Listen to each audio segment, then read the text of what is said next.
اعوذ باللہ من الشیطان الرجیم بسم اللہ الرحمن الرحیم رب اشرح لی صدری ویسر لی امری واحلل عقدۃ من لسانی یفقہوا قولی۔ سورۃ الدخان آیت نمبر 1 سے۔ حامیم والکتاب المبین، قسم ہے کتاب روشن کی۔ انا انزلناہ فی لیلۃ مبارکۃ انا کنا منذرین، اور بے شک نازل کیا ہے ہم نے اس کو ایک رات میں بابرکت، بے شک ہم تھے ڈرانے والے۔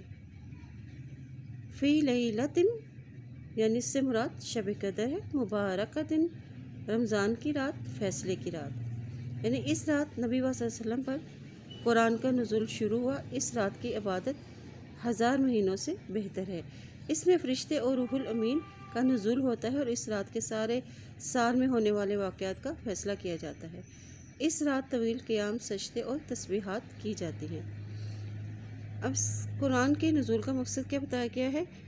انا کنا منذرین، کہ انسانیت کو برے انجام سے بچنے کے لیے انہیں خبردار کیا جائے اور ان کا شعور بیدار کرنے کے لیے اتارا گیا ہے تاکہ ان پر حجت قائم ہو جائے۔ فیہا یفرق کل امر حکیم، اس میں فیصلہ کیا جاتا ہے ہر مضبوط کام کا۔ امر من عندنا انا کنا مرسلین، اور ایک حکم ہماری طرف سے، بے شک ہم تھے ہمیں بھیجنے والے۔ یعنی اس رات میں کیا فیصلہ کیا جاتا ہے؟ یفرق کل امر حکیم، اس رات اس سال میں ہونے والے تمام واقعات، قوموں کے عروج و زوال، موت، زندگی، رزق اور اولاد فیصلے کیے جاتے ہیں جس میں تبدیلی کا کوئی امکان نہیں، اور یہ سارے فیصلے اللہ کی حکمت پر مبنی ہوتے ہیں۔ یہ سارے فیصلے حکم الہی کے مطابق اور ہم اللہ تعالیٰ کی مشیت کے مطابق ہوتے ہیں۔ رحمت من ربک، اور رحمت کے طور پر تیرے رب کی طرف سے۔ انہ هو السمیع العلیم، اور بے شک وہ سننے والا اور علم والا ہے۔ یعنی رحمت من ربک، یعنی نبی صلی اللہ علیہ وسلم کی آمد اور اس قرآن کا آپ صلی اللہ علیہ وسلم پر نازل ہونا اللہ تعالیٰ کی رحمت ہے۔ یعنی یہ کتاب کے ساتھ رسول کا بھیجنا یہ ہماری رحمت کا ایک حصہ ہے تاکہ وہ ہماری نازل کردہ کتاب کو کھول کر بیان کرے اور ہمارے احکامات لوگوں تک پہنچائے، اور اس میں قرآن میں انسانی زندگی کے لیے ہدایت اور رہنمائی ہے۔ رب السماوات والارض وما بینہما ان کنتم موقنین، رب ہے آسمان و زمین کا جو کچھ ان دونوں کے درمیان ہے اگر ہو تم یقین کرنے والے۔ لا الہ الا هو یحیی و یمیت ربکم و رب آبائکم الاولین، نہیں کوئی الہ برحق مگر وہی، اور زندہ کرتا ہے، موت دیتا ہے، رب ہے تمہارا اور رب ہے تمہارے آباء و اجداد کا۔ بل ہم فی شک یلعبون، بلکہ وہ شک میں کھیل رہے ہیں۔ یلعبون یعنی دین کا مذاق بنا لیتے ہیں، بے مقصد کھیل، بے فکری کی زندگی۔ حق کے دلائل سامنے آ جانے کے باوجود یہ شک میں مبتلا رہتے ہیں، وہ اس شک میں کھیل کود رہے ہیں، یعنی پڑھ کر بھی عمل نہیں کر رہے، غیر سنجیدگی اور لاپرواہی اختیار کرتے ہیں۔ فارتقب یوم یأتی السماء بدخان مبین، بس انتظار کرو جس دن آئے گا آسمان ساتھ کھلے دھوئیں کے۔ یعنی اب یہ ان کفار کے لیے ہے کہ اچھا آپ اس دن کا انتظار کریں جب آسمان پر دھوئیں کا ظہور ہوگا، اور اس کے سبب نزول میں بتلایا گیا ہے کہ اہل مکہ کے رویے سے تنگ آ کر نبی صلی اللہ علیہ وسلم نے ان کے لیے قحط سالی کی بد دعا فرمائی تھی، جس کے نتیجے میں ان پر قحط کا عذاب نازل کر دیا گیا، حتیٰ کہ وہ ہڈیاں اور کھالیں اور مردار وغیرہ کھانے پر مجبور ہو گئے، اور آسمان کی طرف دیکھتے تو بھوک اور کمزوری کی شدت کی وجہ سے انہیں دھواں سا نظر آتا۔ بالآخر تنگ آ کر نبی صلی اللہ علیہ وسلم کی خدمت میں حاضر ہوئے اور عذاب ٹلنے پر ایمان لانے کا وعدہ کیا، لیکن یہ کیفیت دور ہوتے ہی ان کا کفر و عناد پھر ان پر غالب آ گیا، چنانچہ جنگ بدر میں پھر ان کی گرفت سخت کی گئی۔ قرب قیامت کی 10 بڑی بڑی نشانیوں میں سے ایک علامت دھواں بھی ہے، اس تفسیر کی روشنی سے یہ علامت قیامت کے قریب ظاہر ہوگی۔ یکشی الناس ھذا عذاب علیم، ڈھانپ لے گا لوگوں کو اور یہ ہے دردناک عذاب۔ یکشن ناسا یعنی یہی دھواں ڈھانپ لے گا لوگوں کو، یعنی ہر ایک اس سے متاثر ہوگا۔ ھذا عذاب علیم یعنی یہ دردناک عذاب ہے، یعنی یہ دھواں۔ ربنا اکشف اے ہمارے رب دور ہٹا دے ہم سے، ان العذاب اس عذاب کو، انا مؤمنون بے شک ہم ماننے والے ہیں، یعنی ہم سے یہ عذاب، یہ دھواں اور یہ قحط سالی ہٹا دے۔ انا لہم الذکری وقد جاءہم رسول مبین کہاں سے ان کے لیے نصیحت ہے اور تحقیق آ چکا ان کے پاس رسول بیان کرنے والا۔ ثم تولوا عنہ وقالوا معلم مجنون پھر وہ منہ موڑ گئے اور اس سے، اور انہوں نے سکھایا پڑھایا اور دیوانہ۔ انا بے شک ہم کاشف العذاب قلیلا انکم عائدون ہٹانے والے ہیں عذاب کو تھوڑا سا، بے شک تم لوٹنے والے ہو، یعنی یہ دھواں، یہ قحط سالی کو تم سے ہٹا لیں تو پھر بھی تم وہی کچھ کرو گے جو پہلے کرتے چلے آئے ہو، یعنی دوبارہ کفر و شرک کی طرف پلٹ جاؤ گے۔ یوم نبطش بطشۃ الکبریٰ انا منتقمون اور جس دن ہم پکڑ لیں گے پکڑ بڑی، بے شک ہم انتقام لینے والے ہیں، یعنی جس دن ہم پکڑیں گے، اس سے مراد جنگ بدر کی گرفت ہے جس میں 70 کافر مارے گئے تھے اور 70 ہی قیدی بنا لیے گئے تھے، اور پھر دوسری تفسیر کی روح سے یہ سخت گرفت قیامت والے دن ہوگی۔ وَلَقَدْ فَتَنَّا قَبْلَهُمْ قَوْمَ فِرْعَوْنَ وَجَاءَهُمْ رَسُولٌ کریم اور البتہ تحقیق آزمایا ہم نے ان سے پہلے قوم فرعون کو، اور آئے ان کے پاس رسول عزت والے۔ فتن یعنی خوشحالی، مال و دولت سے بھی آزمائش ہوتی ہے، اور قریش سے پہلے قوم فرعون نے بھی نافرمانی کا طریقہ اختیار کیا تھا، اور ہم نے انہیں دنیاوی خوشحالی اور فراغت سے نوازا تھا، پھر پیغمبر بھیجے، لیکن انہوں نے رب کی نعمتوں کا شکر ادا نہ کیا اور انہوں نے پیغمبروں پر بھی وہ ایمان نہ لائے۔ ان ادعوا الی عباد اللہ انی لکم رسول امین اور اس نے کہا حوالے کر دو میری طرف اللہ کے بندوں کو، بے شک میں تمہارے لیے رسول ہوں امانت دار۔ عباد اللہ سے مراد یہاں حضرت موسیٰ علیہ السلام کی قوم بنی اسرائیل ہے جسے فرعون نے غلام بنا رکھا تھا، اور حضرت عیسیٰ علیہ السلام نے حضرت موسیٰ علیہ السلام نے اپنی قوم کی آزادی کا مطالبہ کیا۔ رسول امین یعنی اللہ کا پیغام پہنچانے والا، امانت دار ہوں۔ وَأَلَّا تعلوا علی اللہ انی آتیکم بسلطان مبین اور یہ نہ کہ تم سرکشی کرو اللہ کے مقابلے میں، بے شک میں لایا ہوں تمہارے پاس کھلی دلیل۔ وَأَلَّا تَعْلُوا عَلَى اللَّهِ یعنی اس کے رسول کے اطاعت سے انکار کر کے اللہ کے سامنے اپنی بڑائی اور سرکشی کا اظہار مت کرو۔ انی آتیکم بسلطان مبین میں اللہ کا پیغمبر ہونے کی واضح دلیل رکھتا ہوں، یعنی ید بیضا اور عصا۔ تمہاری یہ سرکشی میرے مقابلے میں نہیں بلکہ اللہ کے خلاف ہوگی۔ وَإِنِّي أُعُوذُ بِرَبِّي وَرَبِّكُمْ أَن تَرْجُمُونِ اور بے شک میں پناہ لے چکا اپنے رب کی اور تمہارے رب کی کہ تم سنسار کرو مجھے، یعنی اس دعوت و تبلیغ کے جواب میں فرعون نے موسیٰ علیہ السلام کو قتل کی جو دھمکی دی تھی، جس سے انہوں نے اپنے رب سے پناہ کی دعا مانگی تھی۔ وَإِن لَّمْ تُؤْمِنُوا لِي فَاعْتَزِلُونِ اور اگر نہیں تم مانو گے میری بات تو چھوڑ دو مجھ کو، یعنی اگر مجھ پر ایمان نہیں لاتے تو نہ لاؤ، لیکن مجھے قتل کرنے کی یا اذیت پہنچانے کی کوشش نہ کرو، میرا راستہ چھوڑ دو۔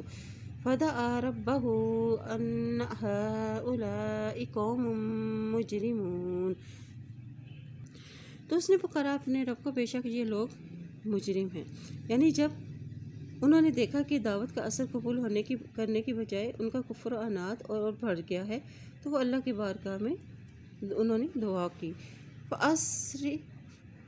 فَأَسْرِ بِعِبَادِي لَيْلًا إِنَّكُمْ مُتَّبَعُونَ تو لے چل میرے بندوں کو راتوں رات، بے شک تم پیچھا کیے جانے والے ہو، یعنی اللہ نے پھر ان کی دعا قبول کی اور حکم دیا کہ بنی اسرائیل کو راتوں رات لے کر نکل جاؤ اور تمہارا پیچھا کیا جائے گا، گھبرانا نہیں ہے۔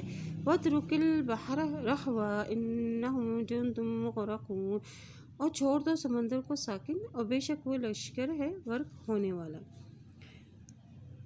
رہون ساکن یا خشک، مطلب یہ ہے کہ تیری لاٹھی مارنے سے دریا معجزانہ طور پر ساکن یا خشک ہو جائے گا، اس میں راستہ بن جائے گا، اور تم دریا پار کرنے کے بعد اسے اسی حالت میں چھوڑ دینا تاکہ فرعون اور اس کا لشکر دریا کو پار کرنے کی غرض سے اس میں داخل ہو جائے اور ہم انہیں وہیں پر غرق کر دیں۔ چنانچہ ایسا ہی ہوا۔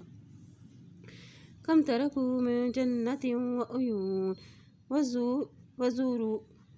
وزروع ومقام کریم، اور کتنے ہی وہ چھوڑ کے باغات میں سے، اور چشمے، کھیتیاں اور مقام عمدہ۔ یعنی یہ دریائے نیل کے دونوں طرف کے جو باغات اور کھیتیاں تھیں کثرت سے تھی، عالیشان مکانات تھے اور خوشحالی کے آثار تھے۔ جب سب کچھ یہی دنیا میں رہ گیا اور عبرت کے لیے صرف فرعون اور اس کی قوم کا نام ہی رہ گیا۔ وَنِعْمَةٍ كَانُوا فِيهَا فَاكِهِينَ، اور نعمتیں تھے وہ اس میں عیش کرتے تھے۔ كَذَلِكَ وَأَوْرَثْنَاهَا قَوْمًا آخَرِينَ، اور اس طرح وارث بنائے ہم نے ان کا دوسری قوموں کو۔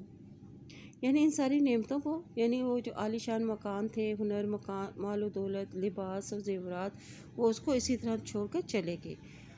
وَأَوْرَثْنَاهَا، وارث بنائے یعنی بنی اسرائیل کو۔ فَمَا بَقَتْ عَلَيْهِمُ السَّمَاءُ وَالْأَرْضُ وَمَا كَانُوا مُنظَرِينَ، تو نہ رویا ان پر آسمان اور زمین، اور نہ تھے وہ مہلت دیے جانے والے۔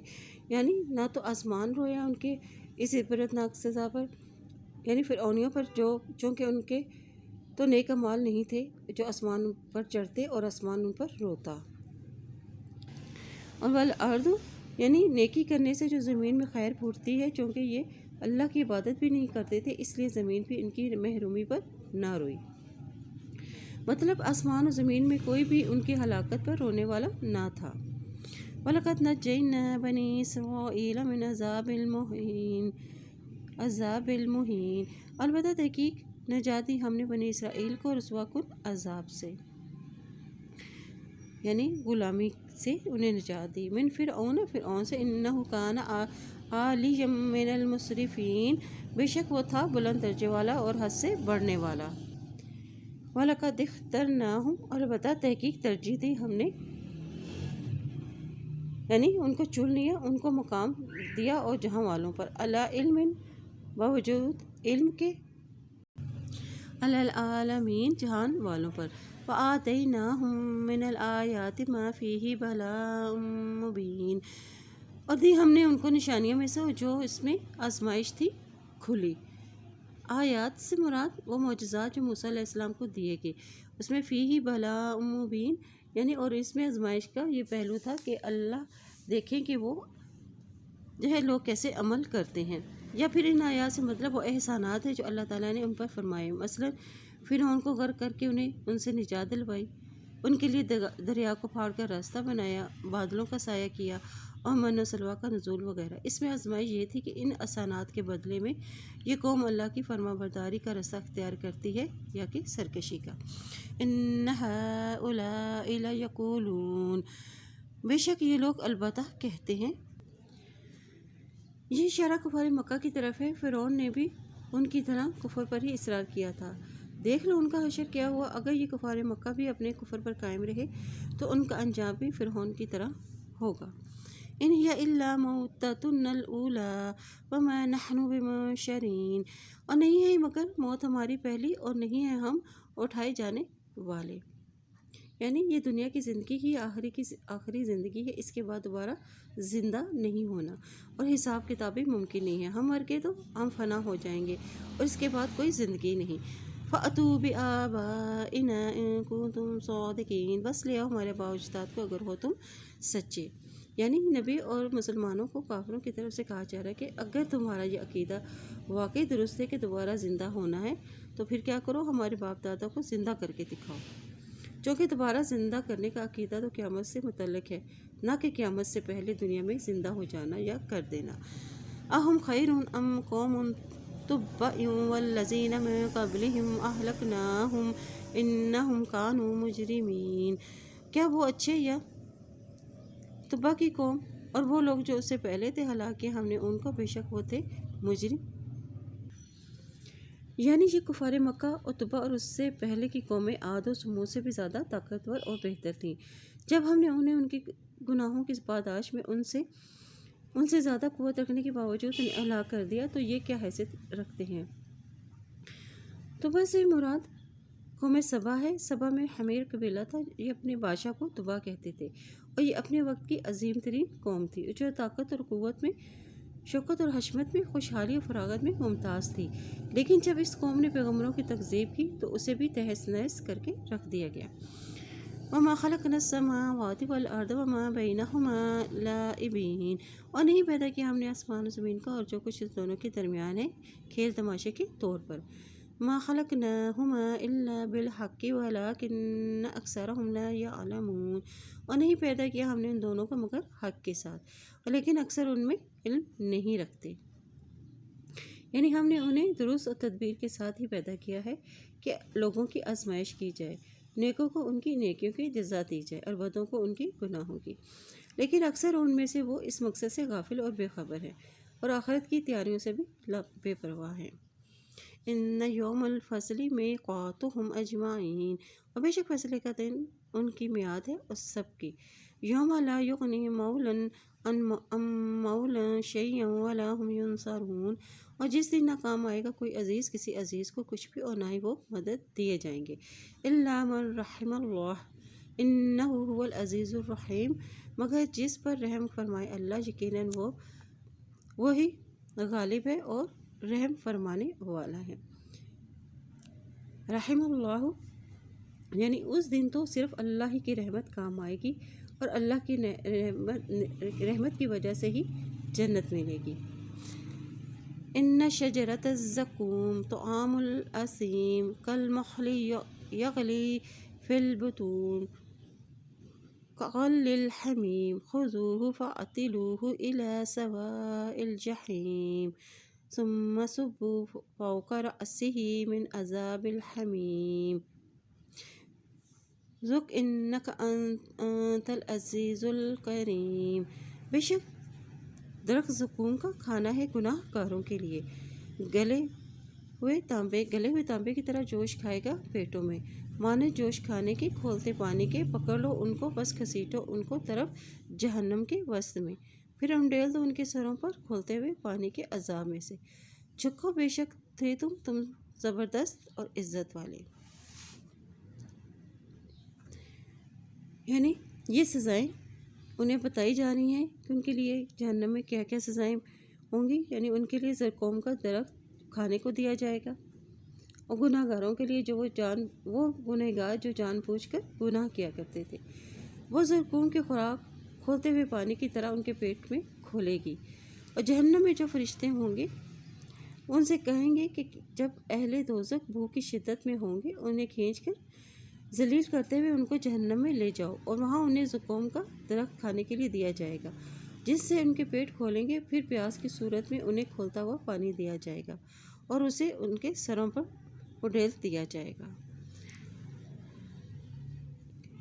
کریم عزیز الکریم، یعنی کریم انگور کی بیل کو بھی کہتے ہیں، جو بڑے سخی لوگ ہوتے ہیں انہیں بھی کریم کہا جاتا ہے۔ یعنی دنیاوی طور پر تمہارا بڑا نام تھا، بڑا غلبہ تھا اور بڑی طاقت تھی، اور تم دین کا مذاق اڑاتے تھے اور اہل ایمان والوں کو تم حقیر کی نگاہ سے دیکھتے تھے، اور العزیز الکریم سے مراد یہ دونوں صفات انہیں حق اور بھلائی کی طرف آنے سے روکتی تھی۔ ان ھذا ما کنتم بہ تمترون، بے شک یہ وہ ہے جو تھے تم ساتھ اس کے تم شک کرتے۔ یعنی شک کا تعلق انسان کی سوچ سے ہے، خواہش نفس کے وہ عادی ہوں، جو خواہش نفس کے عادی ہوں وہ شک میں مبتلا رہتے ہیں۔ ان المتقین فی مقام امین، اور بے شک متقی لوگ امن والی جگہ پر ہوں گے۔ فی جنات و عیون، بے شک متقین لوگ امن والی جگہ پر ہوں گے، باغوں میں اور چشموں میں۔ مقام امین یعنی ایسی جگہ جہاں ہر قسم کے خوف اور اندیشوں سے محفوظ ہوں گے۔ اہل کفر کے مقابلے میں تقوی والے امن والی جگہ میں ہوں گے۔ یلبسون، اور وہ پہنیں گے وہ سندس و استبرق متقابلین، اور باریک ریشم میں سے موٹا ریشم آمنے سامنے بیٹھے ہوں گے، کذالک اسی طرح زوجناہم بحور عین، اور بیاہ دیں گے ہم ان کو ان کی موٹی آنکھوں والی سفید عورتوں سے،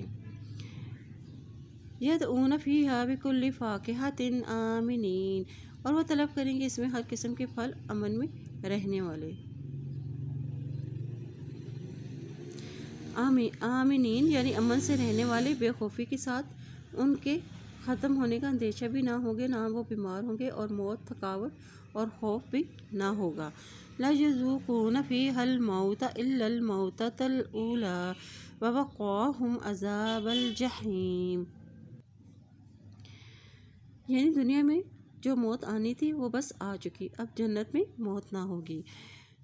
فضلا من ربک، یہ فضل ہوگا تیرے رب کی طرف سے، ذالک هو الفوز العظیم، اور یہی وہ کامیابی ہے بڑی۔ فضلا من ربک یعنی کسی شخص کا جہنم سے بچ جانا اور اللہ کا فضل ہے، ذالک هو الفوز العظیم، اور یہی بہت بڑی کامیابی ہے۔ فإنما یسرناہ بلسانک لعلہم یتذکرون، بس بے شک آسان کر دیا ہم نے اس کو تیری زبان پر، شاید کہ وہ نصیحت پکڑیں، یعنی عربی زبان فصاحت و بلاغت کے لحاظ سے بڑی ہی واضح زبان ہے، اس سے انتہا دلائل سے اس طرح آراستہ کر دیا گیا ہے کہ ہر کوئی اسے آسانی سے سمجھ سکتا ہے۔ فارتقب انہم مرتقبون، فارتقب بس انتظار کرو، یعنی نبی علیہ وسلم سے کہا جا رہا ہے کہ جو حق کا انکار کر رہے ہیں ہو سکتا ہے کہ ان کو دنیا میں عذاب آ جائے یا وہ اپنی بدعمالیوں کی سزا کا انتظار کریں۔ انہم مرتقبون، اور یہ منتظر ہیں کہ نبی اپنے مشن میں ناکام ہو جائیں یا آپ کو موت سے ہمکنار ہو جائیں۔ اللہ تعالیٰ سے دعا ہے کہ اللہ تعالیٰ ہمیں اس قرآن کو پڑھنے، اس پہ عمل کرنے اور اس میں غور و فکر کرنے کی توفیق عطا فرمائے، آمین۔ سبحانک اللہم و بحمدک، اشہد ان لا الہ الا انت، استغفرک و اتوب الیک۔